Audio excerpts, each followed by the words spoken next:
नमस्कार, TNP news में आप सभी का स्वागत है। मैं हूं आपके साथ आरजू दुबे। बुलेटिन की शुरुआत करेंगे और सीधा बिहार की खबरों का रुख करेंगे। वित्त मंत्री निर्मला सीतारमण के बजट पेश किए जाने के बाद बिहार के सीएम नीतीश कुमार ने एक के बाद एक लगातार 7 ट्वीट किए। इसमें सीएम नीतीश ने कहा कि बिहार को इस बजट से निराशा हाथ लगी है। इसके अलावा युवाओं को रोजगार देने का खाका भी बजट में नहीं दिख रहा है। बिहार के सीएम ने केंद्रीय बजट को निराशाजनक बताया है। उन्होंने कहा कि इस बजट में दूरदर्शिता का अभाव है। बजट की प्राथमिकताएं हर साल बदली जाती हैं, जो फोकस और फंड की कमी की वजह से पूरी नहीं हो पाती है। बिहार को स्पेशल स्टेटस दिए जाने की मांग को एक बार फिर नजरअंदाज किया गया है। वित्त मंत्री निर्मला सीतारमण ने बजट की घोषणा की। इसके बाद से ही विपक्षी दल लगातार बजट में खामियां बताने में जुटे हैं। डिप्टी सीएम तेजस्वी यादव और जेडीयू के लल्लन सिंह के बयान आने के बाद विजय सिन्हा ने इस पर पलटवार किया है। वहीं इन सबके बीच बीजेपी राज्यसभा सदस्य सुशील मोदी ने दोनों दलों के नेताओं पर निशाना साधा और कहा कि विपक्ष को बजट के बड़े बड़े फायदे नहीं दिखते, उनकी सुई विशेष राज्य की मांग पर ही अटक कर रह गई है।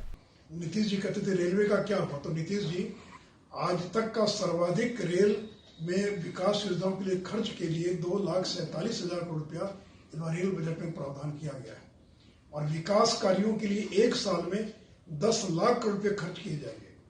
तो इसलिए आज का जो बजट है यह रोजगार पैदा करने वाला बजट है और इसको बिहार जैसे गरीब राज्य को सर्वाधिक लाभ मिलेगा। बिहार के मुख्यमंत्री नीतीश कुमार इन दिनों जनता से जनसंपर्क करने के लिए बिहार में समाधान यात्रा कर रहे हैं, जिसके बाद अब हिंदुस्तानी अवाम मोर्चा भी गरीब संपर्क यात्रा निकालने का निर्णय ले रही है। इस गरीब संपर्क यात्रा के दौरान अधिकारियों की खामियां सामने लाई जाएंगी। बता दें कि गरीब संपर्क यात्रा 12 फरवरी से शुरू होगी। गरीब संपर्क यात्रा की शुरुआत नवादा से की जाएगी।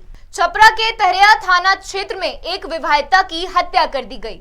मामले की जानकारी मिलते ही पुलिस मौके पर पहुंची और शव को पोस्टमार्टम के लिए जिला अस्पताल भेजा। साथ ही मामले पर जानकारी देते हुए बताया कि मायके वालों का आरोप है कि दहेज में मोटरसाइकिल नहीं देने पर उसके साथ मारपीट करने की बातें सामने आती रहती थीं। लेकिन देर रात बेटी ने अपने भाई को फोन किया और बोली कि मेरे पति मेरे साथ मारपीट कर रहे हैं और मोटरसाइकिल की मांग कर रहे हैं।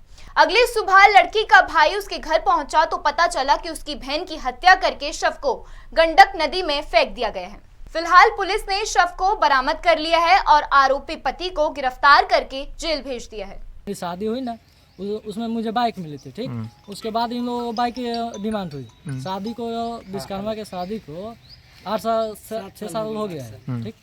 उसके बाद में इनको अब बाइक चाहिए, मुझे मिला बाइक तो ये बोलते हैं मुझे ही बाइक चाहिए। उसके बाद में लोग दोनों को मारने लगे। मेरी बहन बोलती है कि जल्दी आओ वरना मेरे साथ कुछ भी हो सकता है। तो मैं अपने जीजा से बात किया और उसके बाद में बोला कि जीजू आप रुकिए, मैं कल सुबह में आपसे आके बात करता हूँ। उसके बाद में मेरे जीजू बोले कि ठीक है आओ सुबह में। जब मैं सुबह में उनके घर पे पहुंचा तो मेरी बहन वहाँ पे नहीं मिली। उसके बाद मैं उनके घर वाले से पूछा तो बोलते हैं मुझे मालूम ही नहीं है। जाके घर के पीछे देखा तो आम के पेड़ के नीचे वहाँ जौ लसराया था। उसके बाद में मैं वहाँ पे देखा कि ब्लड नीचे गिरा हुआ था। उसके बाद में घर पे कोई अभी नहीं मिला, घर पे सब लोग भाग गए।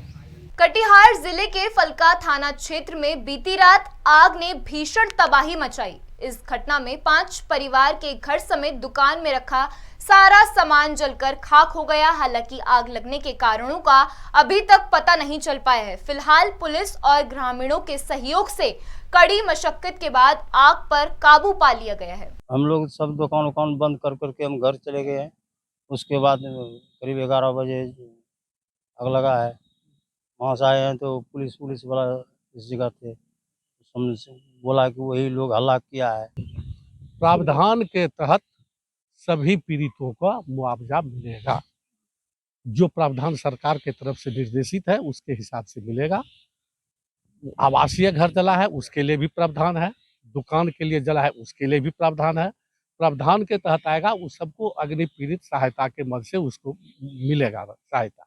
बिहार बुलेटिन में फिलहाल के लिए बस इतना ही। जुड़े रहिए देश और दुनिया की तमाम खबरों के लिए टीएनपी न्यूज के साथ।